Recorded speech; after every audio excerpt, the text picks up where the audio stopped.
I think it feels so wide open. It feels like there's opportunities here for everyone. And that's the same thing at the tight end position. You look at the two guys that come in the transfer portal that were a part of the spring portal window. That would be Oklahoma State transfer Jordan Owens, who transferred to Oklahoma State back in December before entering the portal once again in the spring. He was at Central Arkansas, where he saw action in 32 games and caught 29 passes for 248 yards and 7 touchdowns. That's in his entire career. So that's the thing for me that's a little bit tough about him. You know, this past season as a junior, he caught 19 passes for 166 yards and 2 touchdowns.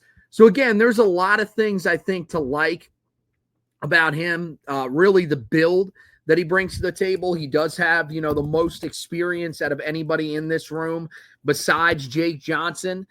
So I think that's certainly something. And I mean, the fact that he's played in 32 games, he technically has even more experience there. But you look at him, I mean, he's a guy that I think you're hoping's coming in and is going to be more of a blocker for you. You know, this past year, played 519 snaps for Central Arkansas.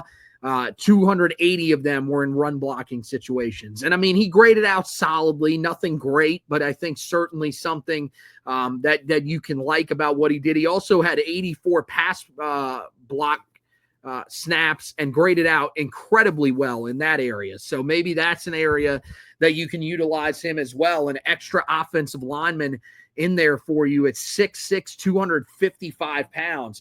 So again, they're looking for some of these bigger tight ends that are going to be able to help them, I think, as blockers. But you also need guys that can catch the football. And that's what Shamar Easter did at the high school level. Now, don't get it wrong. Shamar Easter is built as well, 6'5", 228 pounds, but a little more athletic. You go back and look at him. His senior year in high school, only caught 15 passes for 116 yards, but was also used as a running back where he ran for 116 yards and a touchdown on 6 carries. The year prior as a junior, though, that's where he really shined, and that's where I think a lot of people are looking at him. And when he came out of high school, he was a 4-star prospect, just like Connor Cox, because he had 30 receptions for 519 yards and 5 touchdowns. You're hoping that that's the type of guy that you can get for this year in that tight end room. I think these are 2 very interesting guys, but they're guys that we just really don't know that much about because one of them never really played in Easter at Arkansas, and the other one played a lot but really didn't contribute a ton in the receiving game. So it leaves you kind of wondering what exactly he's going to bring to the table. Yeah, I think that's maybe the best example as to why there's just so much unknown at this room is you have a guy that, whether it was Owens, who, as you mentioned, maybe is the most productive outside of Jake Johnson, but that production totals up. I'm looking at 27 catches total according to ESPN stats. Yeah. And that was Shamar Easter, a guy that was very productive at the high school level, a 4-star prospect. So, there's talent there, but you haven't seen it on the field in college yet. And so it kind of feels like this is maybe going to be a room, as much as maybe any room on the offensive side of the football, that I think the longer Belichick stays, so let's say Belichick coaches 3-4 years, I think this room will continue to grow and look different, because I think what you can really look at from right now, year one, their goal was to get as many big-bodied physical tight ends on this roster. Yeah, which leads you to believe that there will be more factors in blocking, which I'm not going to be upset about that. Like, there's nothing wrong with having extra blockers, especially given the way Carolina's offensive line has struggled at different times, even though this line is revamped.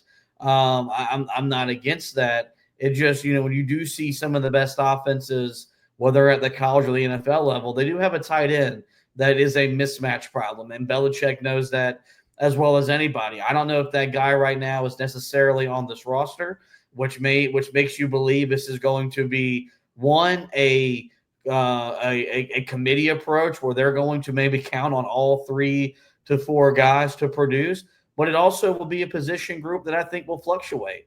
And, we could see a different starting tight end every other week, depending on what that guy does, in the game or in the week leading up to practice. And so, it's why I said when we started out with this position group, with this preview, I think it's one of the more interesting and intriguing things to see kind of how it develops early on in the season and as the season moves along, because with all the different question marks that do exist on the offensive side of the football, you're breaking in a new starting quarterback.